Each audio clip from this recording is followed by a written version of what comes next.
Hey, this is Justin from nextbigtrade.com. In this video, I want to talk about why the energy sector should still be avoided, in my opinion, and why it actually could cause serious damage to people who are along this sector. So to start, I want to talk about stage analysis. It's one of the methods I use to analyze the markets. And stage analysis basically gives you a blueprint of the cycles that an asset class can go through. You start out with a stage one basing phase, an advancing phase in stage two, a topping stage in stage three, and then a declining stage in stage four. Those are basically the four main cycles that assets go through over time. And on my website, I have a good overview of stage analysis. And I also talk about kind of the rules of the system and what to do in each stage. And this is all kind of derived from Stan Weinstein's famous book, Secrets from Profiting in Bull and Bear Markets. So if you go down to the section where I talk about the declining phase in stage four, basically the goal is to get out of everything in this stage and avoid it as much as possible, because this is the declining phase where major losses are incurred if you're trading something from the long side. So now turning over to energy, let's go take a look at oil. And oil went through a long, choppy, kind of a stage three topping phase leading into 2014. And then it had this breakdown that everybody's familiar with now, where it just went straight down into a stage four decline.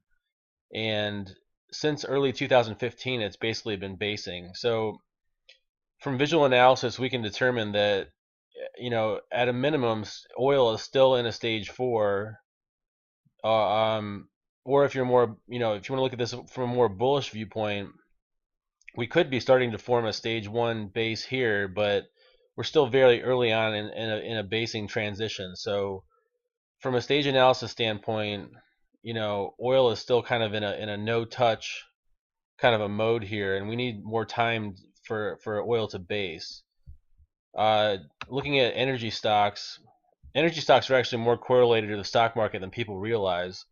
And you can see that in 2013, while oil was going sideways, energy stocks broke out into a nice stage two advance. And they topped out in 2014, right around the same time oil started collapsing into a stage four decline. And if you notice here that the XLE ETF went up and tested the 30-week moving average once in late 2014 and once this year, and it was rejected both times. This is a very common thing you see in a stage four decline, where rallies will go up and potentially pierce the 30-week moving average, or sometimes they'll trade above it for a little while, but they always get rejected back below it. And these false rallies are what sucks investors back into the sector that are trying to buy too early into a stage four. So just like oil, at a minimum here, we can say that XLE is still in a stage four. It could be trying to form a base here, but it's still left to be proven whether this is a real lasting stage one base that would transition us back into a stage two advance. And what's really interesting about the energy sector is retail investors are interested in buying this sector. They're really stepping into a place that could cause them pain. If you go look at the TD Ameritrade's Investor Movement Index, uh, which I actually found from another website. Somebody was talking about this, but basically, this index tells you Ameritrade is revealing the investor positions and what they're doing with their own portfolios. So this is what real Main Street retail money is doing. And if you go down and look at this article, they basically say that Ameritrade investors, similar to November 2014, in December, energy stocks remain popular with retail investors. Oil producers remain popular with net buying activity in Halliburton, Chevron, and BP, even though crude oil is falling to new 52-week lows. So retail investors back in December and November last year were buying the energy sector.